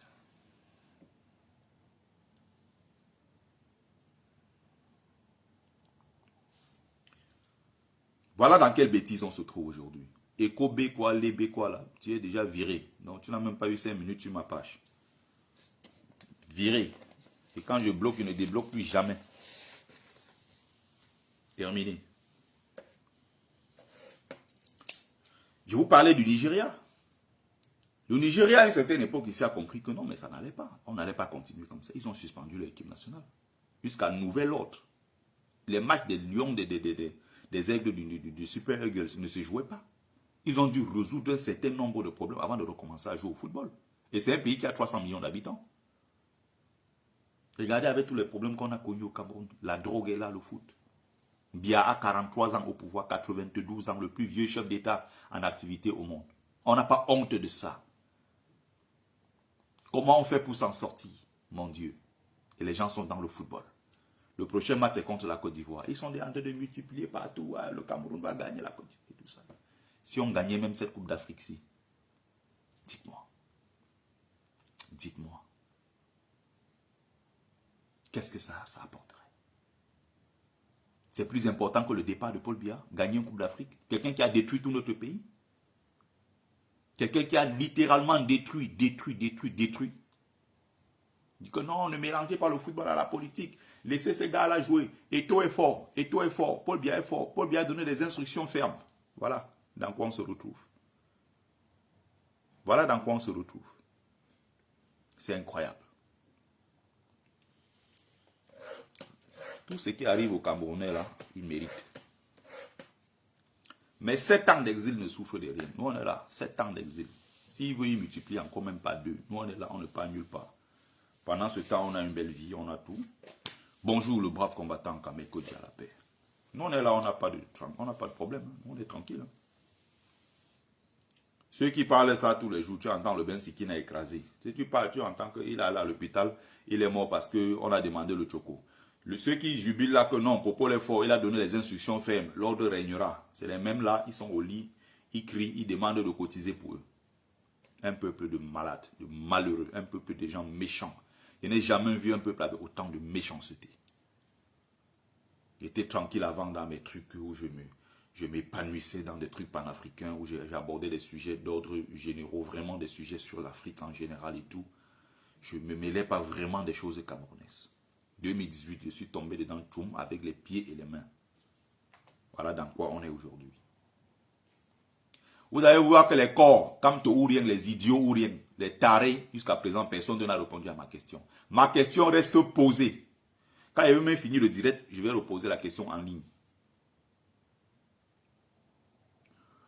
Pourquoi vous reprochez à Tiroma quelque chose? Je reformule ce que j'ai déjà dit dans le live précédemment. Ce que Tiroma n'a pas fait en 3 mois, Kamto ne l'a pas fait en 7 ans. Qu'est-ce que vous avez donc à reprocher à Tiroma? Vous reprochez à Tiroma ce qu'il n'a pas fait en 3 mois. Pourtant, Kamto n'a pas fait la même chose en 7 ans. En 7 ans. Que du bavardage, les paroles, les bavardages, bavardages. Et quand la guerre maintenant, le régime dit que bon, nous sommes prêts pour la bagarre, il fuit la bagarre. Tout le monde fuit la bagarre. Nous allons népaliser. On attend leur népalisation. 1 million de Camerounais dans les rues, on ne les voit pas. Le pays va brûler, les survivants vont rester construits. Non make erreur. Nos Kamto, nos votes. On a fait tout ce truc-là. À la dernière minute, le 5 août, on a dit on rejette la candidature. Silence radio, rien ne s'est passé. Maintenant, on se prépare pour aller aux législatives et municipales. On est passé à autre chose. Les gens sont bloqués en exil, les gens sont en prison, d'autres sont morts et tout ça. Voilà dans quoi on est arrivé. Voilà. Maintenant, c'est le matin, midi, soir, on combat Tiroma. Pourquoi c'est à Tiroma de faire en 3 mois ce que Kamto n'a pas pu faire en 7 ans? Maintenant, c'est les Gambiens, d'autres maintenant, c'est les Népalais, quoi, d'autres, c'est les quoi, blablabla, chacun bavarde. Si on te fatigue, il faut quitter juste ma page. Vous êtes fatigué, vous partez. Voilà des gens qui, des hystériques, des fous, des malades. On aime notre équipe nationale. Nous sommes prêts à tout pour les Lions. Vous n'êtes pas prêts à descendre dans les rues pour chasser Paul Biya qui a pris en otage votre destin. Qui vous a chosifié, humilié au quotidien pendant 43 ans. Les mêmes quand Womelen a raté le penalty sont allés casser les maisons. Les mêmes récemment ont été maîtrisés à quelques pas seulement parce qu'ils allaient attaquer le domicile de Bril Mbolo. Le joueur camerounais d'origine qui joue pour la Suisse. La Suisse a gagné le Cameroun en Coupe du Monde 1-0. Avec le but de Brian Mbolo. Les Camerounais sont levés pour dire que c'est un traître. Oh, c'est un crècre. Je ne sais pas si le langue est collé. C'est un crècre. C'est un crècre. Il va aller brûler sa maison. Parce qu'il a marqué contre le Cameroun. Womelen a raté le penalty en 2005. C'était le même traitement. On l'a humilié à l'équipe nationale. Eto était là, tout feu, tout flamme. Il a fui le penalty. Womelen a pris le courage de tirer. Les gens ont dit comment il fallait aller casser sa maison brûlée. Parce que Womelen a raté. Mais les mêmes gens ne sont pas capables de se lever pour aller s'attaquer à Paul Biya, qui a pris en otage leur destin. Un peuple de malades. Des malades. Des Kamto-Ourien. J'adore ces gens-là.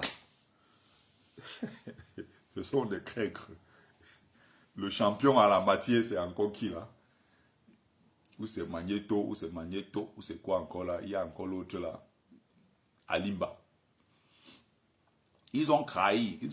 Non, on dit ils ont trahi. Ce n'est pas trahi. Oh, c'est des crècres. Oh, et quand il est trop fort. Je les entends parler, je dis la maladie. Cette maladie camerounaise, j'ai du mal à comprendre. Pourquoi à l'endroit du travail, ils disent travail. Le travail. C'est des crècres. Ils ont trahi. Ils ont trahi la lutte.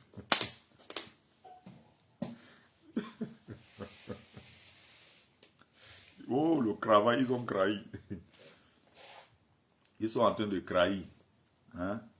Et Kanga est trop fort. J'ai dit que merde, Kanga est trop fort.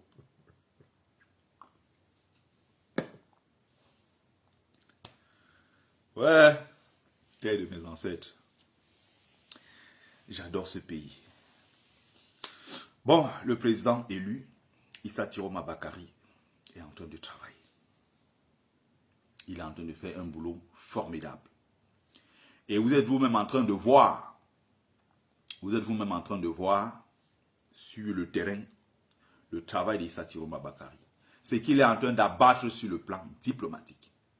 Ce qu'il est en train d'abattre sur le plan juridique. Tout le travail qu'il est en train de faire sur le terrain politique. En termes de lobbying, c'est énorme ce qu'il est en train de faire.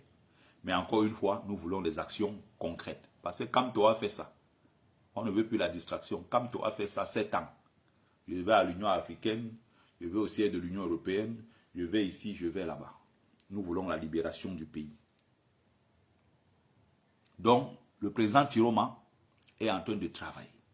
Il est concentré dans son travail. Il n'est pas obligé de venir vivre au Cameroun pour vous faire plaisir. Parce que Kamto qui a donc vécu au Cameroun et qui n'a donc jamais fui, n'a pas changé non plus quelque chose. Entre 2018 et 2025, Kamto a vécu au Cameroun, Kamto n'a pas changé. Donc n'accusez pas Tiroma parce que vous voulez faire plaisir, vous voulez trouver un argument pour détester Tiroma. Oh, il a fui. Bon, Kamto donc qui est resté sur place entre 2018 et 2025, a-t-il été plus efficace? Question simple, réponse simple. J'attends votre réponse. Vous avez quel intérêt à attaquer Tiroma? Il vous a fait quoi?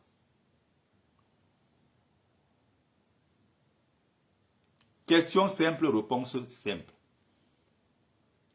Kamto a-t-il donc chassé Biya? Lui qui vivait au Cameroun.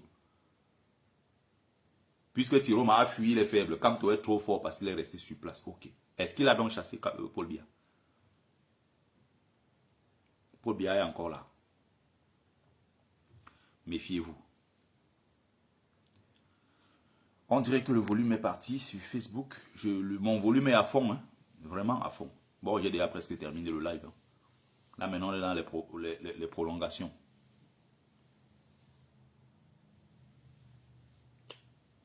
Positivement surpris par moi, Wilson Black. Pourquoi surpris? Tu peux me dire pourquoi tu es surpris par moi? Et positivement surpris par moi?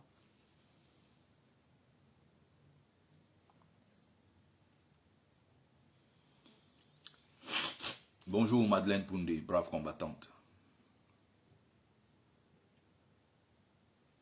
Bon, j'ai terminé, hein. J'ai dit l'essentiel. Je vais m'arrêter là. Je m'en vais un peu courir, ça va me faire du bien.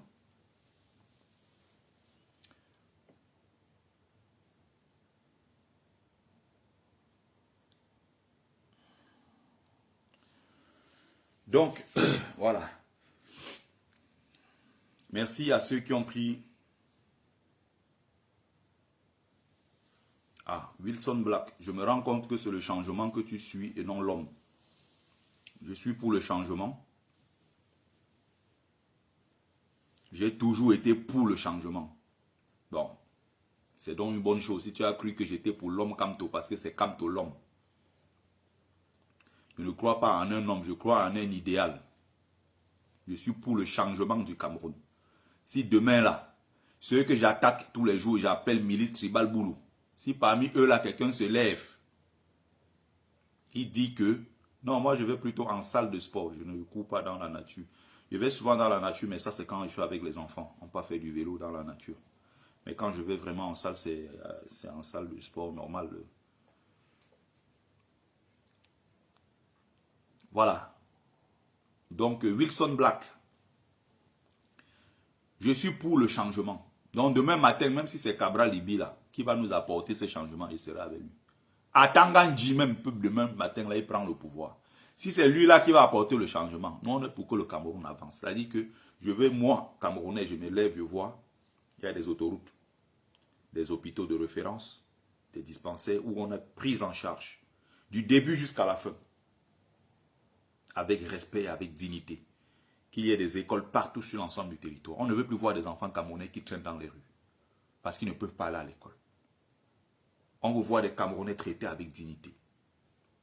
On veut voir le pays se relever sur le plan économique. On veut voir la guerre finie dans le Nozo. On veut voir la guerre avec Boko Haram dans le nord, la sécurité du territoire. On ne veut plus voir les affaires de « tu sais qui je suis », les détournements et tout ce qu'on voit là. Les villes poubelles comme Yaoundé, les villes poubelles comme Douala et tout le reste du territoire. On ne veut plus de ça. Nous aussi, on veut voir des pays, le Cameroun qui est beau, bien construit. Comme quand nous aussi on voyage, on est en transit et autres, on passe à Addis Abeba, tu vois comment l'Éthiopie est propre. Tu passes dans d'autres pays africains, tu vois comment c'est propre. C'est des pays qui n'ont rien à envier au Cameroun. Le Cameroun, ils ont d'ailleurs même tout à envier au Cameroun en termes de richesse. Les pays comme le Maroc n'ont pas fait le miracle. Regardez les Camerounais qui sont au Maroc en train de filmer pendant la Coupe d'Afrique. Ils font des vidéos partout, le tramway, ils voient des autoroutes partout, ils sont surpris, ils sont choqués comme si ça tombait du ciel, comme si c'était un miracle. Regardez les Camerounais, ils sont au Maroc, ils sont tous choqués. Oh, le Maroc est beau, le Maroc est beau. Biya aurait pu faire ça comme ça, multiplié par 100. Le Cameroun a 100 fois plus de richesse que le Maroc. Regardez ce que le roi du Maroc a fait. De 1999 à 2025. En 26 ans, le roi du Maroc a transformé, il a métamorphosé son pays. Tous les majors de promotion marocains dans les universités ici, là, ceux qui les challengeaient, vous savez, c'était les qui étaient au-dessus des étudiants camerounais. Dans les plus grandes écoles de référence en France, c'était les Camerounais. Au-dessus des Marocains, c'était des Camerounais. Quand tu entendais sortir de Polytechnique, major de sa promotion, Camerounais, à côté, tu vois Marocain. Il y avait des duels entre Marocains et Camerounais dans les grandes écoles de référence en France. Des grandes écoles ici. Chaque fois que ces gars-là finissaient, le roi du Maroc déroulait un tapis rouge pour récupérer tous ces enfants-là dans des grandes écoles, dans l'administration. Partout là-bas, les gars partaient travailler. Vous savez que le TGV qui est pas d'Agadir jusqu'à Tanger, j'étais là-bas à l'époque quand ça se construisait. Hein. C'est des enfants, c'est des Marocains qui ont construit le TGV. Les routes du Maroc, autoroutes du Maroc, c'est des Marocains partout qui construisent, qui bâtissent le pays. C'est un beau pays, mon Dieu. Construit de partout, dans tous les wilayas. Tu parles, le pays est beau, c'est construit, il y a des routes partout. Les gens ne meurent pas de faim. C'est le minimum, c'est ce qu'on demande au Cameroun, on ne demande pas plus. C'est le minimum là, le strict minimum. Tu tombes, tu es malade au Maroc, tu te soignes. Il y a à manger pour tout le monde. On va à l'école. C'est ce qu'on demande. Les Camerounais sont dans les rues du Maroc maintenant en train de faire des vidéos partout. Oh, le pays est beau, ils font des vidéos. Ils vont rentrer au pays, ils vont bien dans les petites filles avec ça. J'étais au Maroc. Un truc que tu pourras avoir sur place au Cameroun multiplié par 100. C'est quoi ça? Ça ressemble à quoi? Quand vous regardez les villes poubelles Douala, les villes poubelles Yaoundé et autres, vous avez des gens qui marchent dessus avec des plus grosses voitures. Et vous disent que Paul Biya a travaillé. Quand vous allez à l'étranger, vous avez honte du Cameroun. Des petits pays comme le Rwanda, regardez le Rwanda, la propreté, la beauté de l'Éthiopie. C'est des pays qui récemment sont sortis derrière nous, mon Dieu, après le génocide. Le Rwanda a connu le génocide, mon Dieu. Et regardez la Guinée équatoriale à côté de nous. Regardez comment on traite nos frères camerounais en Guinée équatoriale. Regardez comment on chasse les Camerounais du Gabon comme des chiens. On les prend, on les jette à la frontière. Mon Dieu. Vous continuez de regarder ça et vous dites que Biya a travaillé. On va où? On va où avec tout ça? Il dit bien l'aéroport de Douala, l'aéroport de Yaoundé. Vous arrivez là-bas. J'ai vécu dans une ville, une petite ville. Une ville historique, hein, et la ville spirituelle et culturelle du Maroc qu'on appelle Fès. Vous allez au Maroc, vous allez même prendre les gares de train. Seulement les gares de train, ça dépasse nos aéroports du Cameroun. Quand tu entends aéroport Douala Yaoundé, tu vas dans une simple gare de train de Rabat. La gare de train de Casablanca, tu arrives, tu as l'impression que tu descends dans un aéroport. Pour ne pas parler de l'aéroport de Marrakech, hein, ou de Mohamed V de Casablanca. Non, non, non, non, on ne parle pas de ça. Je parle tout simplement des gares de train, simple gare de train de Marrakech. Quand tu arrives à la gare de train de Tanger, tu regardes comment c'est propre, comment c'est beau. Ça dépasse nos aéroports. Biya aurait pu faire ça. Même ça, il n'a pas pu faire. 245 km d'autoroute. Douala, Yaoundé, deux capitales jusqu'à aujourd'hui. 14 ans plus tard, on a déjà dépensé plus de 628 milliards. 700 milliards dessus jusqu'à présent. On n'a même pas réalisé 60 km. Et c'est Kanti. Oh, mon berceau, bon. Mon pays est en train de sombrer. Le Cameroun, c'est qu'est-ce que... Oh, mon Dieu. Mon Dieu, que devient le Cameroun? Que devient mon pays? Quand je vois ça, j'ai mal. Les mêmes Camerounais mendiant dans les rues au Maroc. Là, maintenant, quelqu'un dit c'est un Bamileke qui est ministre des Travaux. Ngannou Messi est ministre des Travaux depuis combien de temps? Avant Ngannou Messi, il y a eu combien de ministres qui n'étaient pas Bamileke? Est-ce que ce projet a été réalisé? Est-ce que c'est le seul projet de route au Cameroun? Le projet de route à comme 2 pour Kribi, tu sais depuis combien d'années ça date? Est-ce que c'est Ngannou Messi qui était ministre des Travaux publics? Est-ce que c'est Ngannou Messi qui débloque les fonds pour ça? Le ministre des Finances s'appelle comment? Qui finance la construction des routes? C'est Ngannou Messi? Qui est le ministre des Infrastructures? Qui est ministre des Finances? Qui est chargé de contrôler les travaux d'avancement sur le terrain? Paul Biya fait un seul déplacement pour vérifier si les travaux avancent. J'ai vécu au Maroc. Le roi ne finance pas un seul chantier sans être lui-même sur le terrain. Ces derniers temps, s'il est abattu par la santé, il a des sérieux problèmes de santé. C'est pour ça que vous avez vu le match d'ouverture, il n'était même pas présent, c'est son fils qui était là. C'est son fils qui était là.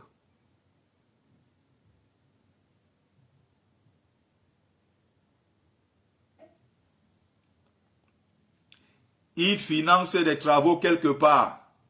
Cette semaine, si vous entendez, le roi est à Kassa El-Kébir. Le roi, cette semaine-ci, il est à Tantan, là-bas, dans le plein sud. Vous recommencez, vous entendez encore le même roi 2 jours après, il est à Rabat. Il est en train de financer des travaux. Il est en train de contrôler les travaux.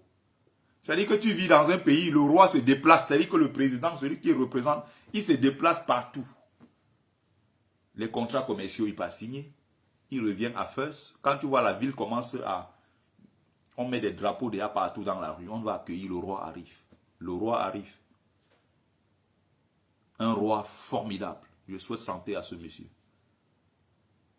Regardez comment en si peu de temps il a développé son pays. Le Cameroun ne pouvait pas faire ça.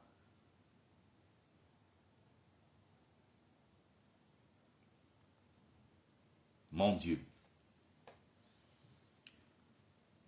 Vous entendez cette semaine-ci, il est à Sidi Kassem. Là-bas, il est à Meknes. Vous entendez un autre jour, directement, il est à Ouarzazate. Il est allé là-bas signer des trucs et tout. Le projet avance, lui. Il arrive sur le chantier. Il se déguise même. Il va dans des marchés. Tu augmentes un seul dirham sur le prix des tomates. Tu commences à comprendre qu'il y a un... Il se déguise, il va partout, il finance les travaux. Il est là pour vérifier. Ça fait 30 ans, Biya n'a pas mis pied dans la capitale économique. Ça fait 30 ans, 40 ans, Biya n'a mis pied nulle part. Il va au nord, là-bas, il fait son discours, il rentre s'asseoir, il gagne les élections. Parce qu'il a derrière une équipe de bandits qui est là pour voler les élections et lui donner. C'est Ngannou Messi parce qu'il est Bamileke. Comme vous détestez les Bamileke, il faut mettre tout sur Ngannou Messi.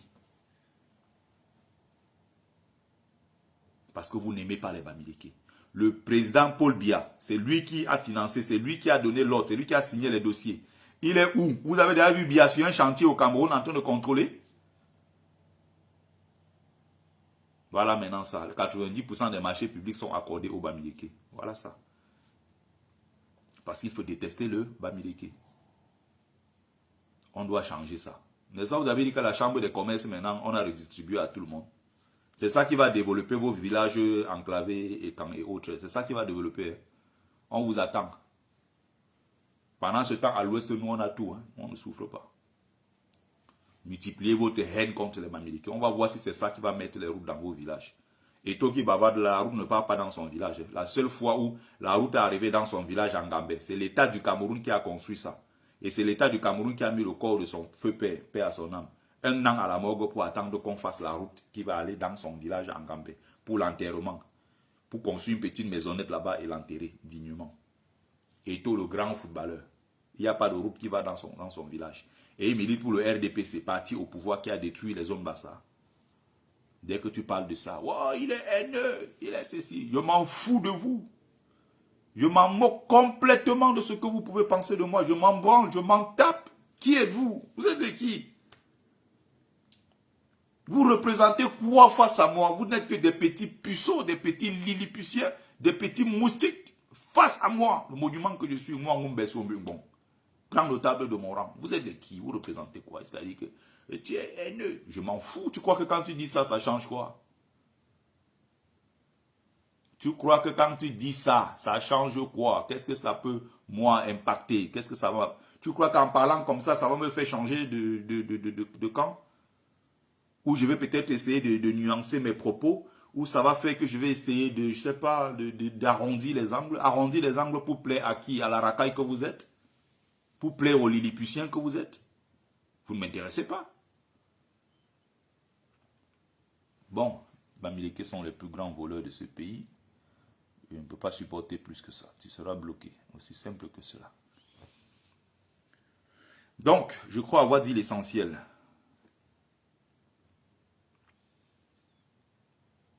Guylaine Mbapou, je souhaite que les Camerounais gagnent la CAN pour que les Camerounais aient un peu quoi, un peu de joie. Mais tu devrais plutôt dire que tu souhaites que les Camerounais chassent Paul Biya pour que le Cameroun ait la joie. On a déjà eu 5 CAN. Est-ce qu'on a eu de joie? Mais est-ce que tu entends Guylaine Mbapou que tu es toto dans ce que tu viens de dire? Il y a trop de souffrance au pays. Et donc, ce qui va faire que les Camerounais oublient les souffrances, c'est quand le Cameroun va gagner une Coupe d'Afrique. Or, on a déjà 5 Coupes d'Afrique. La souffrance n'a pas... Le Cameroun n'est pas toujours dans la joie. Est-ce que tu raisonnes même? Les adultes parlent comme ça souvent. Je me dis, on a mis quoi dans la tête des Camerounais? Tu es adulte. Guylaine Mbapou, tu raisonnes comme ça. Écoute-moi ça, quel raisonnement. Donc, c'est ça qui va apporter la joie dans le cœur des Camerounais. Or, on a déjà 5 Coupes d'Afrique et ça n'a toujours pas apporté la joie dans le cœur des Camerounais. Ça veut dire que le problème est ailleurs. Et ce ailleurs-là veut dire que pour que les Camerounais soient dans la joie, le bandit Paul Biya doit partir. C'est ce que tu n'as pas le courage de dire. Il faut que les Lions gagnent la CAN. Et les pays donc qui développent, les pays donc qui mettent tout pour développer là, ils ont besoin donc de quoi? Pour qu'il y ait la joie dans leur pays. Et eux, ils ne participent même pas à la CAN. Ils ont donc besoin de quoi? Connerie, oui. Le raisonnement des adultes. C'est-à-dire que tu entends les Camerounais 50 ans, 60 ans, qu'ils s'assoient comme ça, qu'ils parlent. Tu entends son raisonnement, toi-même tu es choqué. Tu te dis, merde mon Dieu. Tu es choqué. Choqué. Tu comprends pourquoi on est dans un pays où tout est perdu. Tout est gâté dans ce pays. Un père de 50 ans, sa femme est assise là, il a sa fille qui a 20 ans, sort à 21h, 22h, s'habille, elle met le maquillage et tout, elle a laissé l'école, elle a fui tout. Elle met la mini-jupe, elle sort. Le père et la mère s'asseyent là, on voit la fille sortir pour aller faire la bordellerie dehors. Le matin en rentrant, garde-moi. L'enfant te garde quoi? En rentrant, tu nous gardes. Elle part où? Elle travaille où? Entre 21h et 6h du matin. Elle va où? Avec qui? Les parents ne se posent pas cette question, tellement la misère a rongé ce peuple. Où les parents envoient eux-mêmes leurs propres enfants aller faire de la prostitution pour nourrir la famille. On a sacrifié des enfants chez nous. On sait qu'elle ne peut pas faire la bordellerie toute la nuit. Mais du moment où elle ramène l'argent le matin, on a quand même un repas à table. C'est comme ça qu'on a sacrifié nos enfants. Les parents indignes ont accepté cela. La honte. Tu entends les mêmes, quand ils ont une bière à boire, ils jubilent. Les lions ont gagné. Les lions ont gagné. C'est ça qui va ramener la joie au Cameroun. Écoutez-moi le raisonnement de quelqu'un qui... Des adultes. Écoutez-moi les adultes. Le raisonnement des adultes. Merci à tous ceux qui ont pris le temps de regarder le live. C'était Bertie Locamite, l'imperturbable négro-thérapeute, défenseur des causes justes qui avance malgré les vents contraires, en espérant que ce live vous a plu. Vie, force, santé à vous. Pluie de bénédictions ancestrales. Bienvenue sur la page. C'était votre frère Mumbeso Mbungbon, porteur propagateur du savoir ancestral, descendant de la dignité et de ceux qui n'ont jamais trahi. Otep, Otep, Otep. Très bonne journée à tous et à toutes. Et bonne fête. Bonne fête.